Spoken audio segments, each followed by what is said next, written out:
PRPSDcast. It's Brother Matt and Sister Sarah here, coming in with our second episode, number two. And we're just so excited for what this is already doing.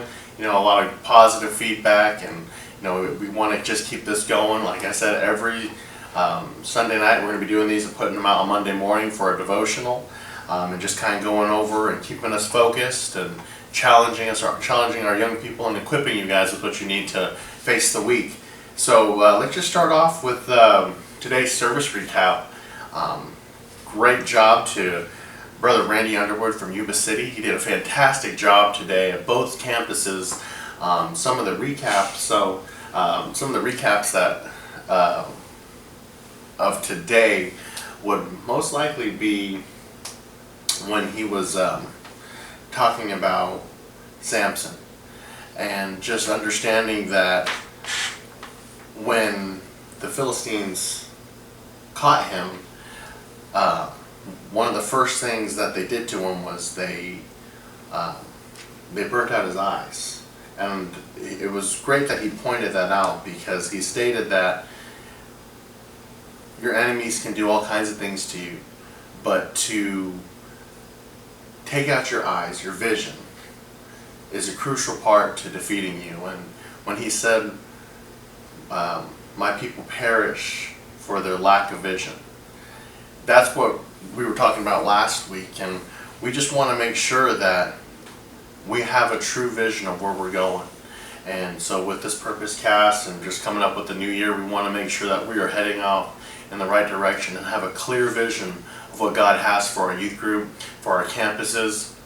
And so I've asked and challenged you guys this week. Ask God, what is your vision for me? What is your purpose for my life? What do you want me to do this week?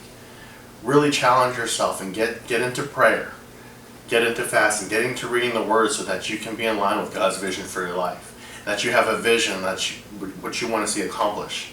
So really, again, Brother Underwood did a fantastic job. What he was preaching over our Vacaville campus is he was talking about God's immutable, which is he's not mutatable, which is an odd word, but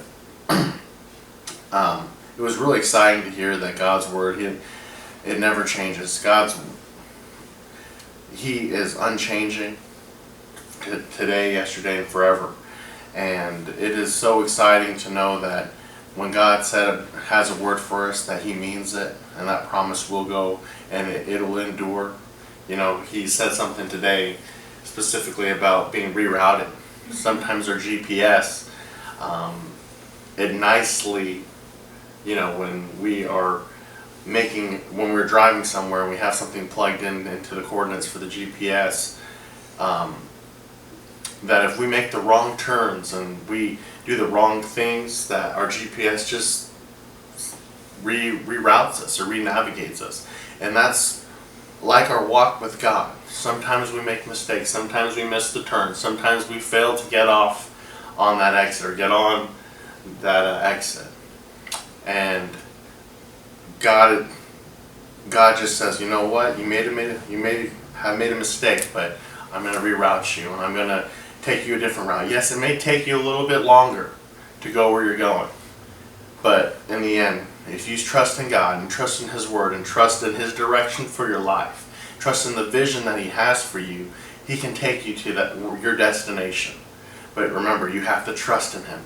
Don't rely on man's idea of where you're supposed to go or whatever this world is saying you have to be or do.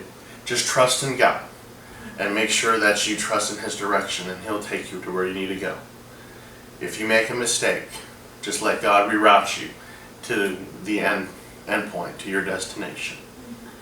And so, Sister Sarah, did you have anything you wanted to say about services? Yeah, so I actually, although we preached two very different messages at both campuses, they both had a similar theme that kind of tied it into that of Pastor's sermon last week. And they both had a theme of just not giving up and not quitting, and whether it be because of sin or because of frustration or because you're just being rerouted. It's so important, again, like I said last week, not to give up and not to stop doing what you're doing, and just to keep going on. And something else that I liked, a good little nugget that he said, was about how Delilah was a copy, per se, of what his wife was, of something that he missed. And I think it's such a good mirror about how whenever we're tempted, it's often not with things that we're content with. It's often with things that we feel like we're missing out on. So Samson was missing his wife, so they tempted him with Delilah, somebody who looked like her, who was a Philistine like his old wife. And I think it's so important to remember, like, you are going to be tempted with things that you feel like you are missing out, and it's so important for you to realize, to kind of be content with where you are and what you're doing, and to avoid that temptation. And what seems like you may be missing out on something, it's something that you can push forward and just keep on going, and realizing that temptation is just there. The devil knows what your Achilles heel is, per se. He knows like where your weaknesses are, and to realize that that's where you have to put up guards even further and even stronger. Awesome. Yep. So remember, young people, let's stay focused. Let's have a vision for our life. Let's keep pushing forward, and let's trust God and where He's taking us and directing us. And just always understand that God, the Bible says that His ways are higher than our ways, His thoughts are higher than our thoughts. Sometimes you may not comprehend why God has you going in a route that you have, that He has you on, but always just trust in Him and keep walking with Him. And like I said before, if you make a mistake, don't give up. Don't turn the GPS off. Don't give up on your faith. Don't give up on your walk with God. We make mistakes. I've made plenty. Sister Sarah's made plenty. We've all made mistakes, but it's up to us to get back up, and up to us to trust in God's plan for our life and His direction. So we got some exciting things coming up. Just moving on to our next section here.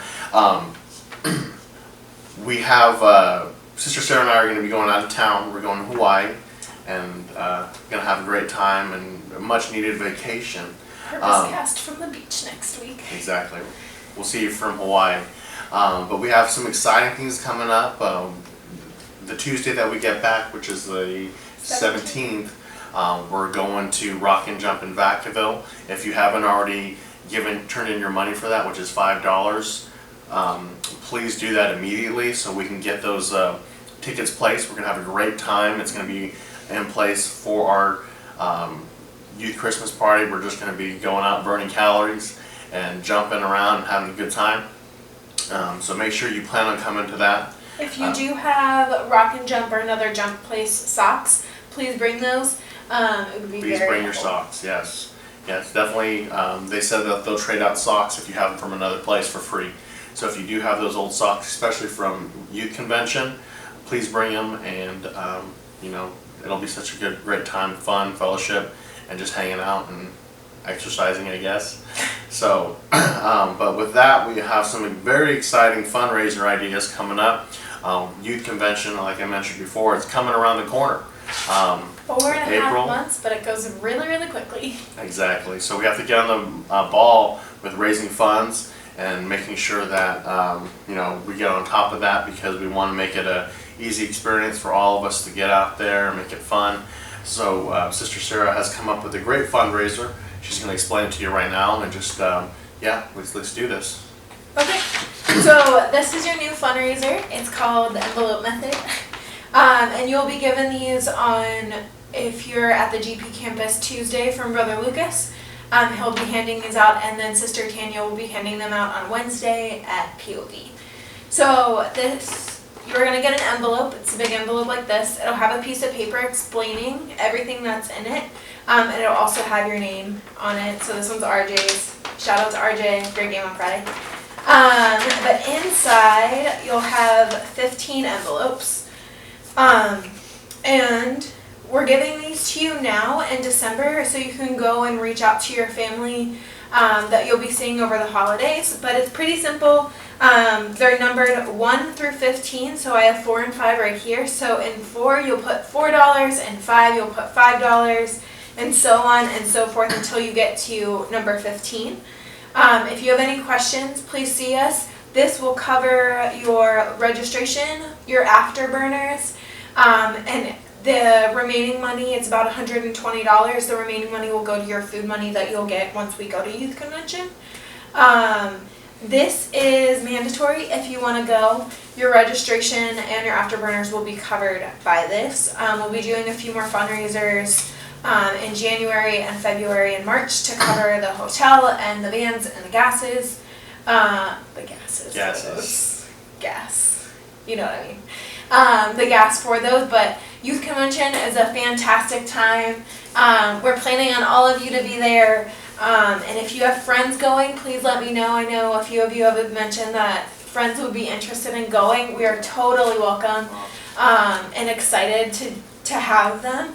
Of course, we have to talk to their parents, so get us in contact with them. But we're so excited for youth convention. I know it's coming up in 4 months, but like I said earlier, it flies by. We're very excited. We'll be doing a lot of the similar things, and we'll be talking more about youth convention. But I know you guys are excited. We are too. Awesome. Yes, remember, so again, to reiterate what Sister Sarah was saying, each one of these envelopes needs to be filled out. Okay, filled up. So like she said, $9, $10. And the reason why we're doing it now is because we want to make sure that you hit up your family members, your parents hit up their friends, co-workers for the holidays. You know, this could be part of your Christmas present from family members. It's a great time. You're going to be seeing all of your relatives during the holidays, and hopefully you can get these out. Man, because who's not going to turn away giving you $9? That's nothing. And So, even you guys, I challenge you. I know most of you will be getting cash for Christmas. exactly. And even if you don't have to put all of your money in these, if you're buying something and get $2 back, it's a great opportunity to fill out your $1 or $2 envelope. These fill up really, really quickly with just spare cash. Honestly, if you go dig around your couch, you might find $1 or $2. So I strongly urge you to get creative with these. Even ask neighbors. Tell your parents to take them to work. Even as adults, we're taking them to work and our families and getting sponsors as well. So I encourage you to do this. Please do it. Awesome. Well, young people, it's going to be a great holiday season. Remember how I was challenging you guys earlier this month. Remember what the real reason for the season is. I know it's cliche, but remember that this is all about Christ and it's about giving. It's not always about receiving. So just remember that. Remember to stay in God's vision, stay in God's plan for your life, His purpose. Trust His vision for your life and have a vision for where you're going. And we'll see you next time. Thank you for tuning in. And we love you. I'm praying for you. I hope that God blesses you this week. God bless.